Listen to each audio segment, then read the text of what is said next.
Welcome to Attached, a podcast about the loved ones we're attached to and the good, the bad, and the ugly advice about those relationships that maybe we shouldn't be so attached to. We here at Attached want to share ways to enhance your relationships and debunk all of that bad relationship advice using science. I'm Dr. Patricia Robertson out of the University of Tennessee in Knoxville, Tennessee. I'm Dr. Jacob Priest from the University of Iowa. And I'm Dr. Sarah Woods at UT Southwestern Medical Center in Dallas, Texas. Today, Jacob's going to bring us something fun in Poppin Culture. Then in the academic deep dive segment, we're going to discuss an academic article called Bed Sharing in Couples is Associated with Increased and Stabilized REM Sleep and Sleep Stage Synchronization. Sleep. Don't we wish we had more of that? And then in Good or Bad Advice, we're going to discuss some advice yet again from the social medias. They're just an endless trove of. Speaking of advice, if you have advice that you'd like us to talk about, send it to us. You can email us at attachedpodcast@gmail.com, tweet us, Facebook us, Instagram us at attachedpodcast, or go to attachedpodcast.com and send us a message. While you're on these worldwide webs, surfing them as one does. Also, remember, we are now on YouTube, so smash that subscribe button and follow us there for video versions of each of our podcasts so you can see our faces. I almost said lovely faces, but this morning, to be honest, a little rougher than usual. But that's okay. No judgment. But before we get to all of that wonderful goodness, how are you guys doing? We're doing pretty good out here in Iowa. You know, it's actually been really crazy weather. I don't know if y'all have had this fall, but we've had like snow 3 times and then 60 and 70 degree weather. It doesn't know what it wants to be. Not had snow. No, but you probably won't. Hey, quiet y'all. Just because I live in the cold tundra of Midwest. Oh yeah, selling it now. Life choices. But today it's like beautiful. Like yesterday we went on a walk around our neighborhood with our little dude who, by the way, can roll over. Oh, yay! Stomach to back and back to stomach. It's like you don't think that's going to be amazing, but like it pretty much is. Yeah. Perfect for snow angels. Yeah. Actually, I hadn't thought about that. I don't know if I would like just throw my 6-month-old child out in the snow, though. I don't feel like that would be like good parenting practices. Put him in a jacket first. Yeah. It's his first time. He's got a little ways to go. Well, you know, if you're going to live in Iowa, you got to be tough. So maybe we just do jacketless the first time. Just plop him in the snow. Yeah. No, yeah. Great parenting advice.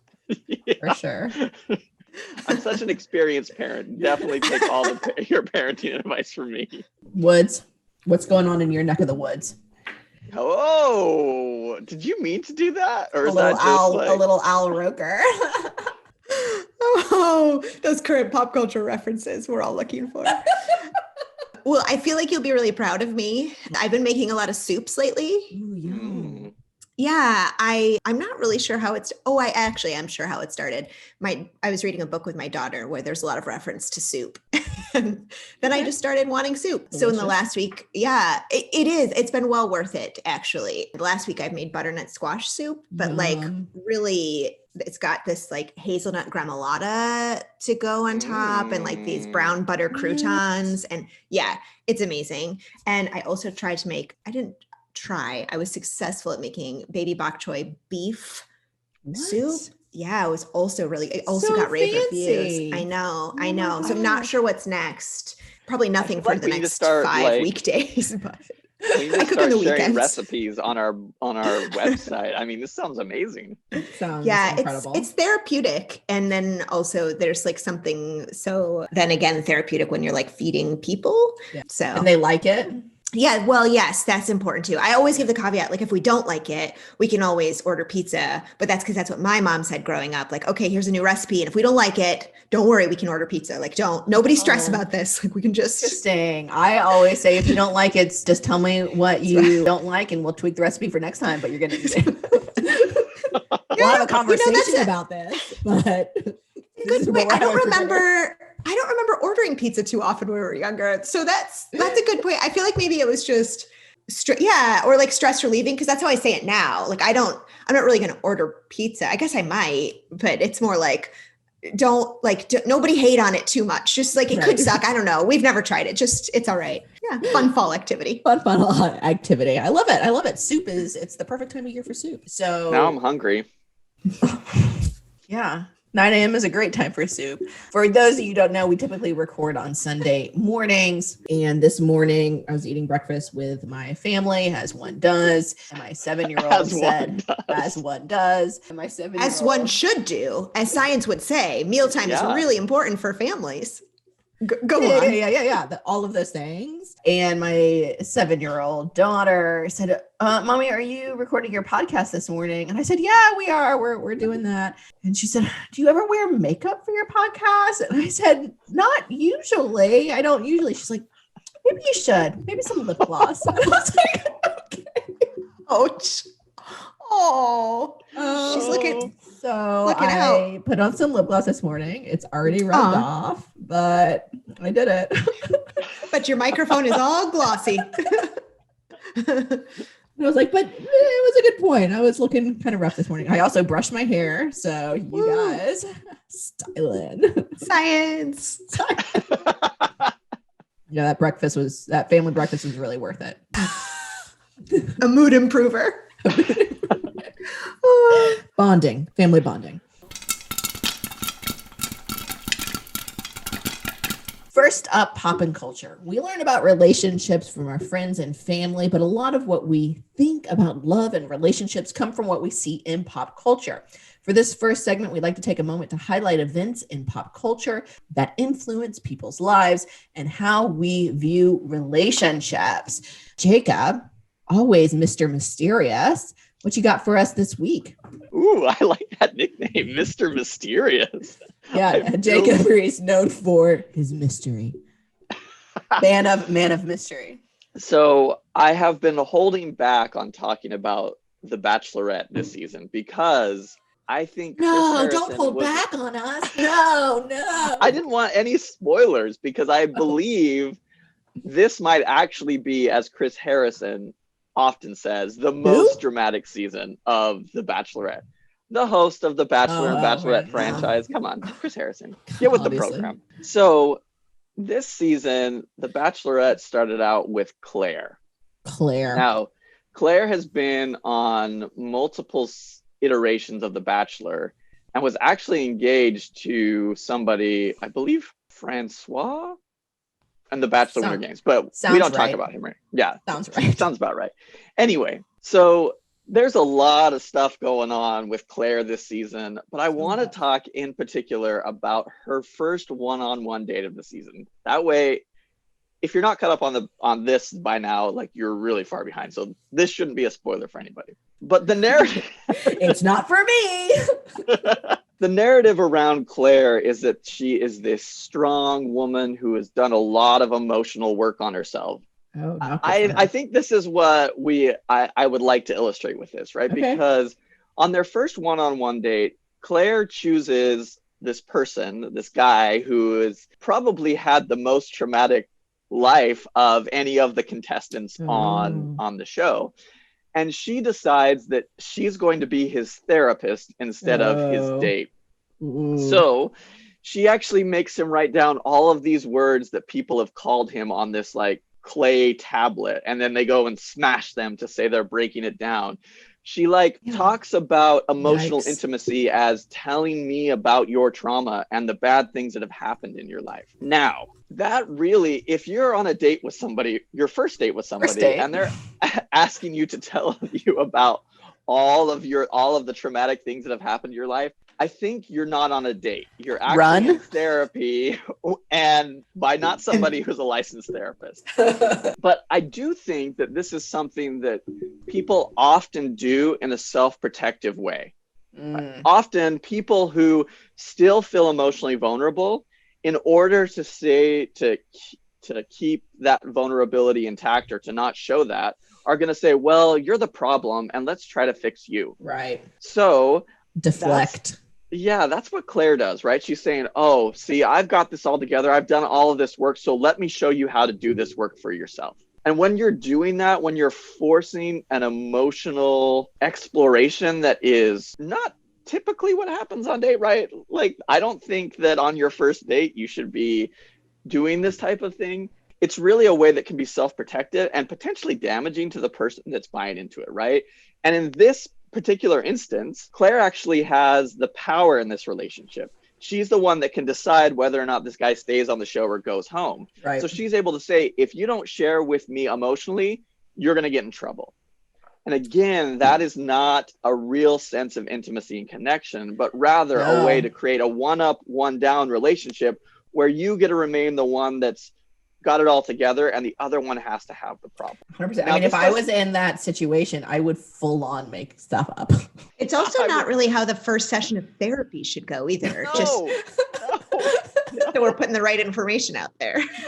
No, and so I just think that oftentimes you can actually see these one-up, one-down relationships throughout your life, right? And a lot of times the person that puts them up in the one-up position has the power to kind of demand or want this emotional information from the other person, which in some ways keeps them in the one down position. And if you are, in some relationships like parent-child, there's going to be times when there's going to be one up, one down relationships. But if you're in a romantic relationship, right, and there's this one up, one down perpetually, you're going to end up in a really unhealthy relationship where you're going to have somebody who has the narrative that I've got it all together and I'm helping fix you and you're all the problems and you've got to be fixed. So it was really, really, really uncomfortable to watch. It's not a partnership, is it? It's like what you were referring to. It's almost like a parent-child relationship with sex in it. Yeah. Right? Like it's very unhealthy. Super abusive. Yeah. Oh, so, out of that. If you want to know what these relationships look like so you can avoid them, go watch the first one-on-one date of Claire's season and watch how uncomfortable you feel. Yeah. Because she is illustrating this demand for emotional intimacy so I can fix you, which is never a good way to start a relationship. Never a good way to start a relationship. Yes, concurred. This season is really great if you want to see a lot of drama and twists and turns and all sorts of craziness. So what Jacob is really saying is not great for relationships, excellent for reality television. Exactly. 100%. And we're not paid by NBC, so that's just his honest opinion. Or Chris Harrison, whose name I now know. Oh, I had already forgotten that. Paid.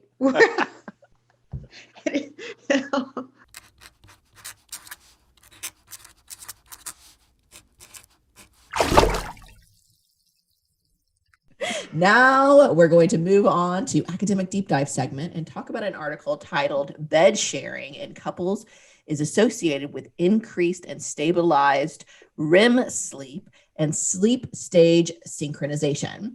Written by a team led by Dr. Henning Johann Drews at Christian Albrechts University Kiel in Germany. We're going to Europe, y'all. Recently published in the Journal of Frontiers in Psychiatry, this study explores an all-important and what I would love to have more of, process of sleep and how sharing a bed with a partner may be an expansion of relationship interactions into the wee hours of the night. So what I'm picking up here is that we might be trying to explain why I'm exhausted all the time. Interesting. Prior couples sleep research has relied on actigraphy or actigraphy, which calculates sleep from body movements, like your Fitbit, when it lets you know every morning if you got that full 8 hours of sleep.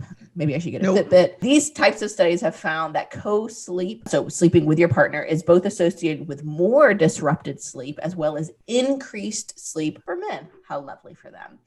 They've also found that married couples who sleep together have longer total sleep time and less awake time after falling asleep than single adults. However, the authors pointed out that determining sleep from body movement alone is not the same as neurophysiological assessment, which monitors sleep stages. Sleep stages are critical for understanding what we gain from sleep, specifically slow wave sleep and even rapid eye movement sleep, or that REM sleep, REM sleep, REM sleep, an excellent band, which is the deepest stage of sleep where dreams happen, is what we need to benefit our mental health. These authors also suggest that it may be important to assess synchronization between partners of their sleep stages, as we know from previous research that other kinds of interpersonal synchrony, the matching of activities at the same time with other people while awake, has been related to boosts in pro-social behaviors, social bonding, and positive effects. For example, so this synchronization of the timing and how you do things similar with your partners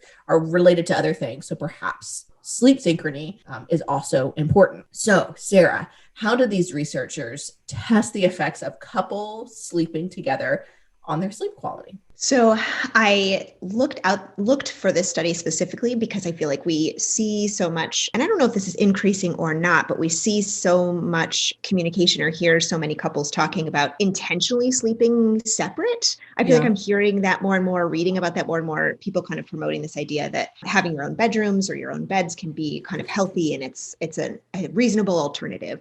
And so I was kind of curious about what's the science on that, because we had done some science in last season about couples and sleep. And this was a really recent study that I thought was really interesting. So this, and I'm referring to it as snuggle science. They did not refer to it stuff. But we need to start doing that. Snuggle science. I love it. It's not technically, they didn't assess snuggling. I love that. That's what it made me think of. So they had 12 heterosexual couples, which included 24 childless, healthy young adults at an average. I remember sleeping when I was childless. Wasn't it so lovely? Yeah, so nice. Now they're just rolling over in the snow. Average age of 23 and a half years old. So they're young. Yes, they're young, childless, healthy. Yep. Average relationship duration of almost 3 years, who had a history of co-sleeping with the same partner, with each other, on the majority of nights per week for at least 3 months prior to study initiation. So bed sharing didn't start at like the lab, which is good.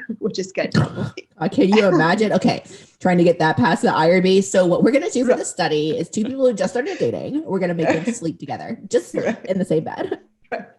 We're going to hook them up to a bunch of different wires, and it's going to be amazing. So they'd shared beds together for an average of 19 months for 6.5 nights a week. I kind of wondered where that other night a week went, but the couch perhaps. So they were excluded if they had, potential participants were excluded if they had any shift work, if they were pregnant. There was medication exclusions, any disorders known to affect sleep, like depression or addiction, sleep apnea. These are healthy people coming. These are very healthy people. They're young people. Just good to know, because it doesn't necessarily perfectly map onto a lot of the other couples in sleep research. So that's the sample doesn't. So that's really, really important to know. Right. Yeah. This isn't sleep apnea. This is healthy, young, probably beautiful, not stressed people in Germany. I don't know. It seems but interesting science, snuggle science.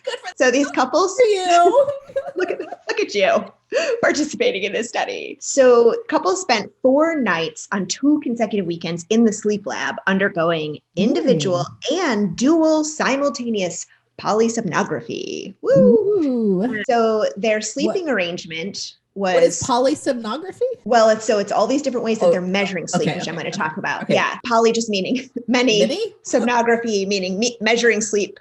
There's a bunch of them. I don't understand all of them. Snuggle science. Snuggle science. It's snuggle science. So their sleeping arrangement was manipulated, whether they slept with a partner or slept alone, meaning every couple slept individually on one weekend and on the other weekend slept with a partner. Okay. But the order of that was randomized. Was random. Okay. Yep. So when they slept alone, they had their own single beds in separate rooms. But when they co-slept, they were on single beds. And I'm sharing this level of detail. Because they're talking about co-sleeping, but this is the level of detail that these researchers go through to clarify the kind of bed that they're in. Amazing. I really wish they had concluded with, and we recommend you get this kind of mattress, because I really feel like I could use that kind of takeaway, but they didn't. So they co-slept in single beds that were adjacent to each other. 2 sheets and 2 duvets were used. And the cleft between the bed, quote, was bolstered so that a homogeneous reclining area was guaranteed. Just really I love it. Homogeneous. But that's also very common in the I'm gonna sound super elitist here, but anyway, when I went to Europe in the hotels, that's very common for a big bed is 2 single beds put together. So I don't think it's in the hotels. I think that's normative. I don't think that would be normative in the States, but it's very, very normative. Maybe for your experience of Europe. that one N of one hotel. Well, I think it's also, okay. I think it's also potentially a takeaway. It's not what they intended to be the takeaways here, but if you are having trouble sleeping with a partner in the same bed, maybe it's not necessarily about like switching your geography so much as it's about shifting your reclining area and getting your own duvet. So they had an 100%. adaptational. Get your own duvet. Get your own duvet. That is a marriage saver. Science right now. Science. It is in the science. Yeah. So the first night they slept, it was just to get used to the setting, and that wasn't included. But the polysomnography, here we go, Patricia. Full cardiorespiratory polysomnography. So many letters in those words. Monitoring. They used EOG and EEG for their electrical brainwaves. I'm down with EOG. Yeah, you know me. Yep. Science. Chin EMG to see, I think, the muscle tension in their like chin. ECG, pulse oximetry. They looked at EMG, the muscle movement of anterior tibial muscles, and respiratory parameters as flow and movements of the chest and the abdomen.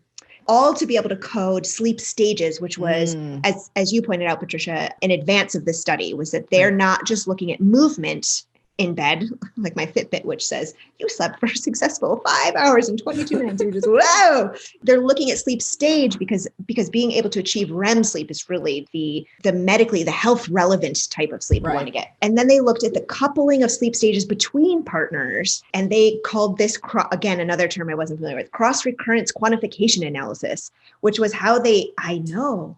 It's how they studied the coupling of complex dynamic systems. So it was different layers of how their sleep was coupled, either completely synchronized, like the same stage of sleep at the same time, versus getting at those stages of sleep with like a little bit of a time lag. And it's really so interesting. And then they completed questionnaires before and after every night of sleep, looking at relationship quality, how they felt, how refreshed they felt in the morning. Yeah. I'd love to complete that. I was just thinking that if I was in this, I would have thrown their data totally off. Like, I'm not sure that I meet the qualifications to be a No, I don't. I'm not young enough either. I'm not childless nor healthy. I don't know. None of the basic descriptors. No, it's fine. I'm happy for these people. I really am. So great for you. No doubt they were paid also. What they found was that people achieved better sleep with a partner. So couples that spent the night in the same bed showed higher percentages of REM sleep than those that slept alone. And their REM sleep was less fragmented. It wasn't broken up as much. Ooh, that's nice. Yes. And there was some effect of relationship quality. So individuals that reported optimal social support in their relationship had a smaller difference between their percent of REM sleep between when they slept with their partner and when they slept individually. So there's some benefits of being in a higher quality relationship, even when you don't get to snuggle. Then they looked at that synchronization, and they found that when they slept together, their sleep architecture, which is such a cool word, I know, was synchronized. So when they slept alone, about 37% of their sleep stages were at the same time during the night. And whereas sleeping together meant that almost 50% of their sleep stages occurred at the same time. Oh, interesting. Yeah. So the authors are suggesting that REM sleep, which helps with memory formation of like especially emotional memories, is also linked to sociality, like how we are connected to other people. So that REM sleep might increase our ability and our readiness to, quote, navigate the social world, creating this positive feedback loop that if we sleep socially with a partner, it enhances and stabilizes our REM sleep, which in turn enhances our ability to interact socially, which is kind of an interesting hypothesis. Really cool. So it's lab-based. We've already critiqued the sample enough. I don't need to do that here at the conclusion. It's just jealousy. It's just jealousy. That's a different study, being jealous of other couples. But they found that couples that sleep together sleep better. So it's possible that a takeaway is if you want a better night's sleep, snuggle with your spouse. Two single beds. Two single beds with the reclining spaces. With two duvets. Corrected. Right. Two duvets, two sheets, two duvets. Jacob, is there anything you'd like to say about duvets? Yeah, you all didn't notice this, but off camera, my wife heard me say that. She came in like, I hear what you're saying. I've been trying to get us to buy two duvets for so long, and now I have the science to support it. I'm so sorry, Chelsea. You're gonna have to fold up and put that duvet away every morning so it doesn't look messy in there. That's not part of the science. I'm just trying to support your wife. I think another important takeaway is the effect that they're finding here of relationship quality on sleep. So it's potentially just another piece of evidence of how important it can be to invest in your relationship. I agree with that. Well, and I also think it speaks to this physiological connection we make with like partners and important people in our life, right? Like we think of sometimes of just kind of like this psychological or emotional, like I just like you, but really that's all connected to our bodies. And so they are all connected and they all are part of this system in our relationship, right? And the better I get along with you, the better I'm going to sleep, the better, and I think it's just a cool cycle to think about that relationship satisfaction, relationship health, relationship quality can be beneficial to not only like how happy I am, but to how healthy I am.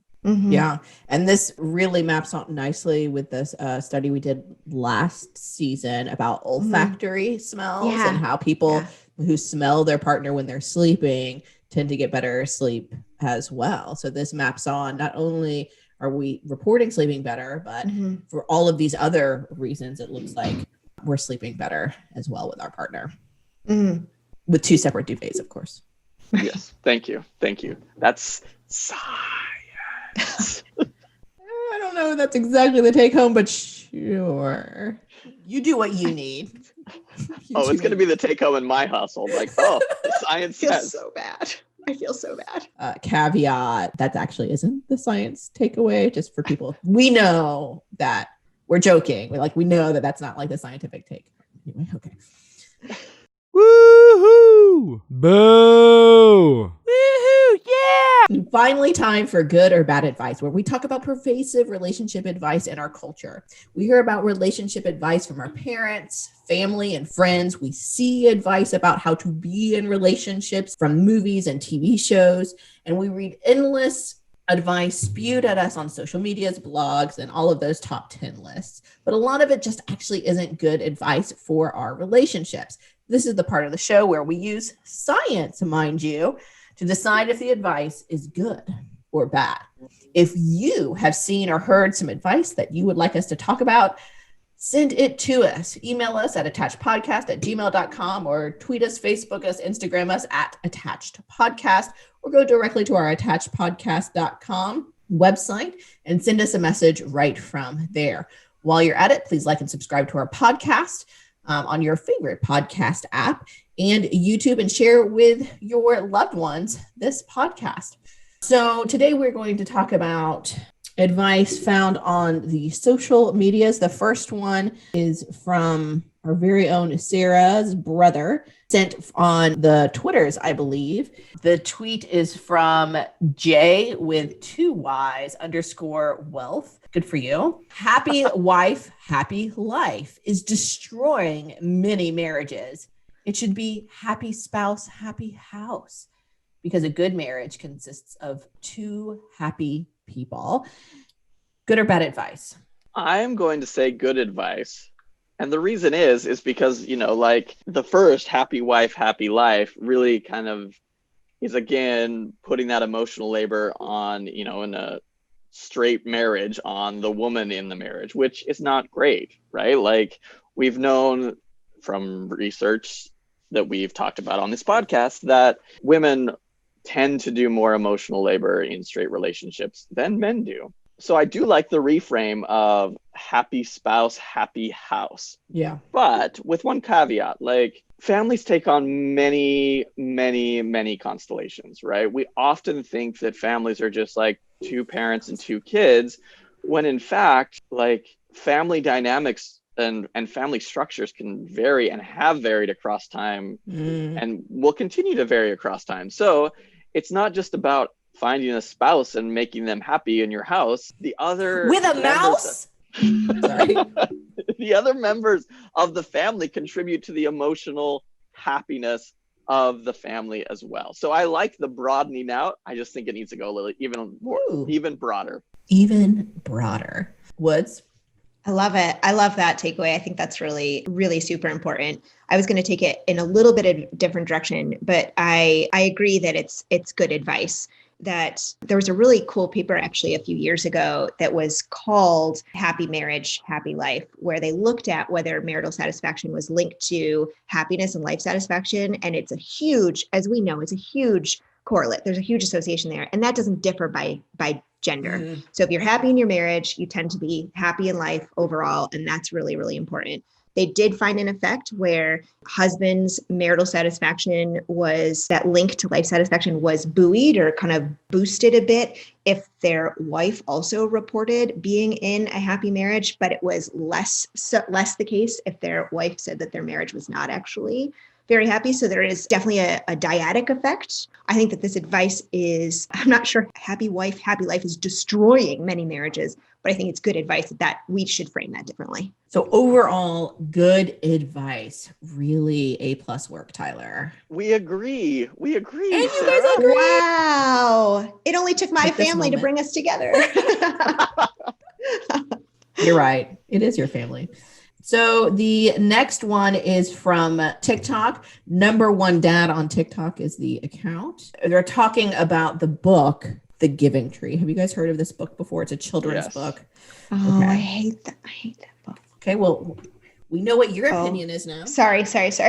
We're asking about this book. Giving Tree, yeah. Did you read it? I read it. I'm glad I never read it to you when you were little. Have you read it? Why is that? Because if you listen, it's about a completely lopsided relationship where this tree just keeps giving and giving and giving. And this kid, he starts off as a kid and he's kind of innocent, but then he quickly learns that he can just keep taking and taking and taking and taking advantage of this tree that loves him and is willing to give him everything.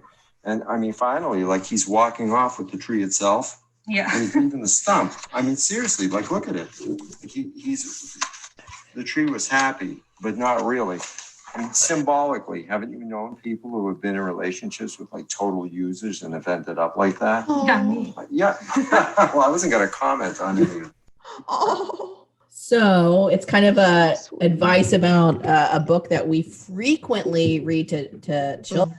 I remember hearing this so often as a child, but this father is commenting on it, and I'm wondering what you guys think, if that's good or bad advice from the father, not the Giving Tree or whatever you think. Good or bad advice? I'm going to say good advice. That guy really is the number one dad. Right? Like, I have similar feelings about the Giving Tree, and I think this kind of expands on what I was talking about in Poppin Culture. Like, ooh, yeah. You're just in a relationship where one person is giving and one person is taking, right? Maybe parents and kids, that's going to be how that is in the beginning, but over time that should be restructured. And the Giving Tree is just all about, I'm just going to give to you and I'm going to give to you and I'm going to give to you and I'm going to be happy. That's not really how successful relationships work, right? There may be times one person or one partner is giving more than the other based on circumstance, but for the most part, you want to see this reciprocal relationship where we give and take from each other. Right. So I'm going to say number one dad, good advice. Good advice, Woods. Yeah, great advice. Sorry, I didn't mean to kind of spoil that earlier, but I genuinely think that book is so disturbing, and what a lovely way for him to break that down for his daughter. That was so sweet. Yeah, really horrible advice. Lopsided relationships it's not sustainable. All you have left is a stump, a sad stump. A sad stump. Absolutely. Well, you guys did it again. You agreed. Let's see if we can go 3 for 3 here. Wow. I know. This is from What's Twitter. going on? I know. You guys, something in this fall air. At Fact, this is on Twitter, said, relationships last longer when you don't tell people your business. Good or bad advice? Oh, here I come in on the fence a little bit, right? Yeah. Because I think you need context with that, right? Like, Okay. I think that there should be some healthy boundaries around your relationship, right? You shouldn't be, every time you have a disagreement with a partner, you don't want to run to somebody else and be like, I can't believe this, blah, blah, blah, right? A lot of times you should, work that out together, learn how to deal with your conflict without triangulating somebody else in. But also there's going to be some times when you're going to need to turn to other people who are important to you in a way that allows you to kind of process what's going on and understand, and maybe get more context to the disagreement you're having, maybe go to somebody who can add a different perspective that helps you kind of see where your partner's coming from. That can be really healthy. So, I mean, you don't want to have this really diffuse boundary where anytime you and your partner are having an agreement, you're running to somebody and saying like, oh, look, he's so terrible. I can't believe him, blah, blah, blah. But, right. It's also good to have trusted friends, relatives who you can go to and say like, hey, help me figure this out. Help me think about, who are supportive of your relationship and your decisions in your relationship, but are a space where you can discuss and talk about what's going on.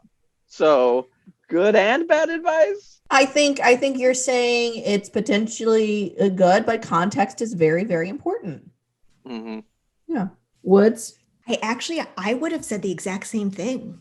What is I going know. on? What is I going fully on? agree. And I think that's what science supports too, is that it's important for relationships to have healthy boundaries that do not over involve friends or family. And that's especially important in like new marriages, for example, right? That they have to navigate that boundary between their own families and how they're going to kind of create this partnership and the boundary between them.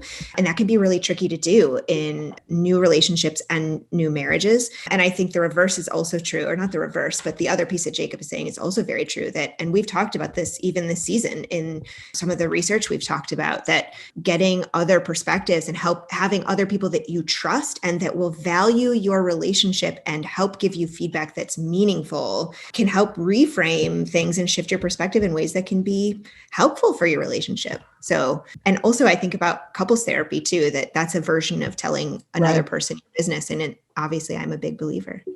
So there's always extremes to every situations. And in this one in particular, the context is really, really important. And I just want to add too, in thinking about those extremes, if you think about an extremely abusive and poor relationship, one of the mechanisms that the abuser tends to use is isolating the other person. So making them feel like they can't talk to other people. So in these extreme cases, you see this used as a tool to perpetuate the abuse and the imbalance in power in those relationships as well. Yep. So context for this one, I think we're saying is particularly key because it can go either way. It can go good or bad advice. Okay. Up next is another tweet from Twitters. I'm pretty sure that's what the kids are calling it. From @Prof Corey. And this professor, she's actually doing a quote from somebody else. So, nothing I accept about myself can be used against me to diminish me, by Audre Lorde. Good or bad advice? Nothing I accept about myself can be used against me to diminish me. I'm going to say good advice. Okay. I think that, again, it's going to depend on what the context of this. I think, right, like if you can accept what's going on and who you are, if people try to attack that, there's going to be some stability, some acceptance of that, which is going to give you more of a connection, it's going to give you more of a stable ground and stable footing, right? Like if we are afraid of something about ourselves and somebody points that out, we tend to react to like that phrase, I know you are, but what am I, right? Like there wants to be that self-protective piece. But if we can accept that and understand that we are not inherently terrible or inherently good, right? Every person is a mix of all of these characteristics, and we can accept that about ourselves. We're not going to let other people come into our lives and be able to take us down, to be able to diminish us, right? Mm-hmm. That said, that doesn't mean that we are impervious to like really terrible relationships. If somebody is, like bullying you or, like pointing out a flaw over and over and over and over and over again, like regardless of how much you've accepted that in yourself, it's going to wear on you. Right.